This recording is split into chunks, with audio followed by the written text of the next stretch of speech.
अजर अमर गुण निधि सुत हो। क्या कहा? कहा महाराज सबसे पहले आशीर्वाद दिया अजर हो जाओ। अजर मतलब बुढ़ापा कभी नहीं आएगा। और बुढ़ापा भी महाराज एक सबसे बड़ी बीमारी है ना। बुढ़ापा कभी नहीं आएगा। जानकी माता का आशीर्वाद, कितनी बड़ी बात कही, कितना बड़ा आशीर्वाद मिला, पर हनुमान जी प्रसन्न हुए? बोले बिल्कुल नहीं हुए। अमर हो जाओ, दूसरा आशीर्वाद दिया। हनुमान जी इस पर भी प्रसन्न नहीं हुए। श्री जानकी मैया ने कहा गुण निधि, संसार में जितने गुण हैं वो सब आप में प्रकट हो जाएं। सकल गुण निधानम। हनुमान जी खुश हुए? कहा महाराज अभी भी प्रसन्न नहीं हुए। जानकी जी ने देखा इतना दे दिया और क्या चाहिए। हनुमान जी अभी भी हाथ जोड़ करके चरणों में सिर रख करके और जानकी मैया के सामने उस अवस्था में बैठे। जानकी जी ने कहा अब समझ आया, अजर अमर गुण निधि सुत हो।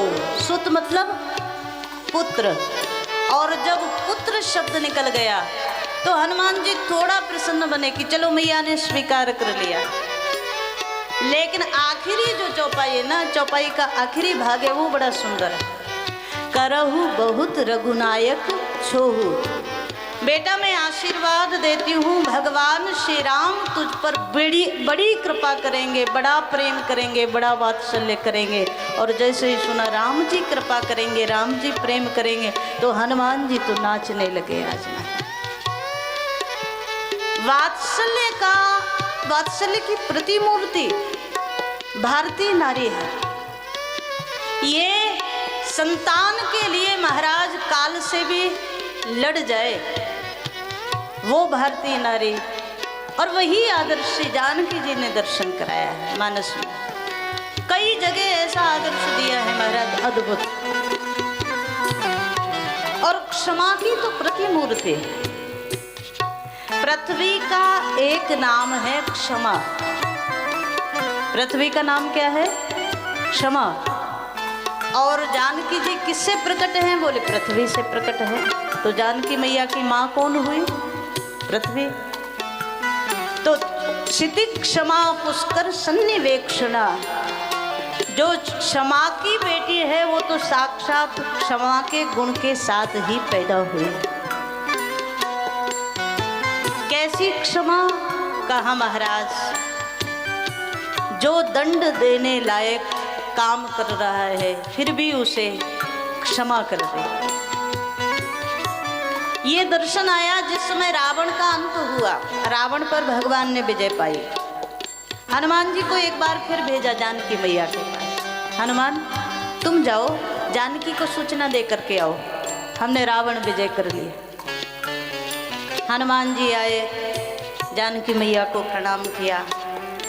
अच्छा, यहाँ एक बड़ी प्यारी बात आती है मानस में। जब हनुमान जी उस समय आए थे ना सुंदरकांड में, तो जो राक्षसियाँ जिनके लिए कहा गया मारई चरण करई बहु हासी, उस समय जब हनुमान जी बंधन में बंधे तो ये सब चरण मारते हैं, पैर मारते हैं, ताली बजाते हैं, हंसी करते हैं, सब श्री हनुमान जी को पूरी लंका में घुमाते हैं। और जिस समय हनुमान जी रावण पर विजय करने के बाद वो सूचना देने के लिए जब आए लंका में, तो जितने राक्षस और राक्षसियां थी ना, सब लोगों ने देखा ये वही आ गए लंका को जलाने वाले। और अब तो रावण भी नहीं है। पहले तो रावण का संरक्षण था ना, अब तो रावण भी नहीं है। तो जितने राक्षस राक्षसियां थी बहु प्रकार तिन पूजा कीने। हनुमान जी महाराज की बड़े भाव से षोडशोपचार पूजा कर रहे हैं। और मानस में कहते हैं जनक सुता दिखाए पुण्य दीदी। ये क्या है? कहा महाराज समाज जब देखता है ना कि सामने वाले से ज्यादा ताकत हमारे में है, तो उस रूप में व्यवहार करता है। और जब देखता है कि हमारे में ताकत नहीं है, सामने वाला ज़्यादा शक्तिशाली है, तो उस रूप में व्यवहार करता है। इसे लात मारने में भी ज़्यादा देर नहीं लगती और पूजा करने में भी ज़्यादा देर नहीं लगती। ये समाज का स्वभाव है। मानसकार दर्शन करा रहे हैं कि सब राक्षसियों ने पूजा की, सब राक्षसों ने पूजा की। जानकी मैया के पास सादर सब लेकर के आए, जानकी जी को सारी कुशलता दी। माँ तो समर जीत्यो 10 शीश, 10 शीश रावण पर भगवान ने विजय कर ली। जानकी माता कुशल हुई। एक बार पुनः आशीर्वाद दिया, सुन सुत सद्गुण सकल तब। बेटा मेरा आशीर्वाद है, संसार में जितने सद्गुण हैं वो सब तेरे अंदर निवास करें, सब तेरे अंदर रहें। हृदय बसौ हनुमंत सानुकूल कौशलपति। भगवान श्री राम सदा सदा तेरे अनुकूल बने रहे, तू जैसा चाहे वैसा ही भगवान करे। जानकी मैया ने आशीर्वाद दिया। श्री हनुमान जी तो बड़े प्रसन्न हो गए, लेकिन अब जब ये सब हो गया, सूचना भी दे दी, आशीर्वाद भी मिल गया, जानकी मैया भी प्रसन्न हो गई, हनुमान जी भी प्रसन्न हो गए। अब अभी उसी अशोक वाटिका में आए ना जिसमें पहले आए थे। अब थोड़ा सा सबका व्यवहार बदल गया। उस समय ये राक्षसियां श्री जानकी जी को इतना इतना प्रताड़ित करती थी, अनेक अनेक आकार बनाकर, अनेक अनेक रूप बना करके भयंकर आवाजें निकालती, भयंकर प्रकार से प्रताड़ना देती, डराती, धमकाती। अब श्री हनुमान जी ने आज जब रावण पर विजय कर ली, आज उन राक्षसियों की ओर देखा और हनुमान जी को बड़ा क्रोध आया। श्रीमद् वाल्मीकि रामायण में ये प्रसंग बड़ा सुंदर आया। हनुमान जी भयंकर क्रोध में।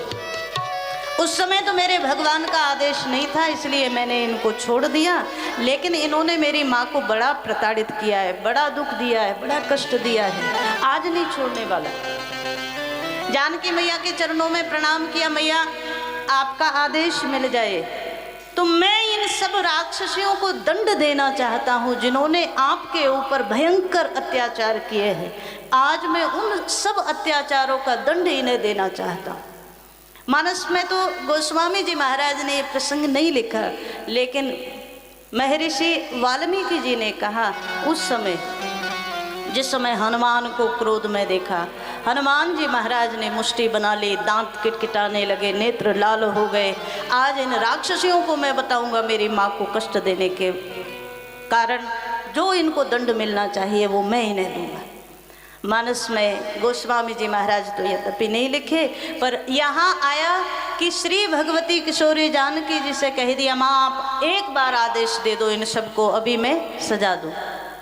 श्री जानकी ने हनुमान जी के सिर पर हाथ रखा, बेटा उस समय ये सब लोग मुझे प्रताड़ित करती थी, तू भी जानता है, मैं भी जानती हूँ, लेकिन उस समय ये सब रावण के अधीन थी और रावण इनका स्वामी था। वो जैसा जैसा आदेश करता था वैसा वैसा ये करती थी। तो श्री जानकी जी कहती इसमें इनका क्या दोष, ये तो अपने स्वामी के आदेश को पालन कर रही है ना, तो इनका कोई दोष नहीं है।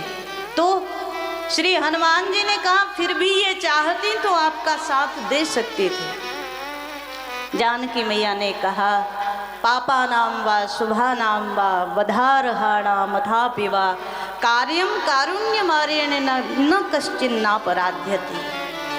संसार में भयंकर अपराध करने वाला भी यदि शरण में आ जाए, शरणागत हो जाए, अपनी भूल का प्रायश्चित कर ले, तो आज जानकी जी ने कहा कि बड़े से बड़ा बलवान भी, बड़े से बड़ा सामर्थ्यवान भी उनको दंड नहीं दे सकता। और ये जितनी राक्षसियाँ हैं ना, इन सब राक्षसियों ने जब से रावण मरा है तब से ये सब मुझे रोज प्रणाम करती हैं, मेरी सेवा करती हैं, इसलिए मेरा मन इनके प्रति प्रेम से भर रहा है। हनुमान मैं तुम्हें आदेश देती हूँ, किसी भी राक्षसी को, किसी भी राक्षस को प्रताड़ित मत कर देना, इन सबको क्षमा कर दो। इतना प्रताड़ना सहन करने के बाद भी जो भगवती जानकी बोल गई कि सबको क्षमा कर दो, यही जानकी माता का क्षमा का गुण है। और मानो वही जानकी माता से भारतीय नारी में भी क्षमा का गुण आया। एक बात आपसे कहें, भारतीय नारी जो है ना, ये बड़े से बड़े अपकार को भी क्षमा कर दे, लेकिन बस समस्या ये है कहीं इसके ऊपर कोई ऐसी बात आ जाए तो क्षमा कर दे, लेकिन इसके परिवार पर कोई बात आ जाए, इसके पति पर कोई बात आ जाए, इसकी संतान पर कोई बात आ जाए तो फिर ये क्षमा करने वाली नहीं है। ये स्वरूप है, ये आदर्श है श्री जानकी मैया ने जो स्थापित किया है हम आप सबके बीच में। हम लोग केवल इतना ही चिंतन करें, जीवन में श्री भगवती किशोरी जानकी जी ने जैसे राक्षसियों पर भी कृपा की, वैसे ही हमारे जीवन में भी यद्यपि तो कोई गुण नहीं पर भगवती की कृपा हमें मिलती रहे, भगवान की कृपा हमें मिलती रहे, उस रूप में प्रणाम करें श्री सीताराम जी के चरणों में। भगवान तो वैसे भी कहते हैं कि मैं तो सभी भक्तों का दास हूँ। देखो इतनी शीलता कहाँ मिलेगी, इतनी करुणा कहाँ मिलेगी। भगवान कहते हैं जो मेरे दास हैं मैं उनका दास हूँ।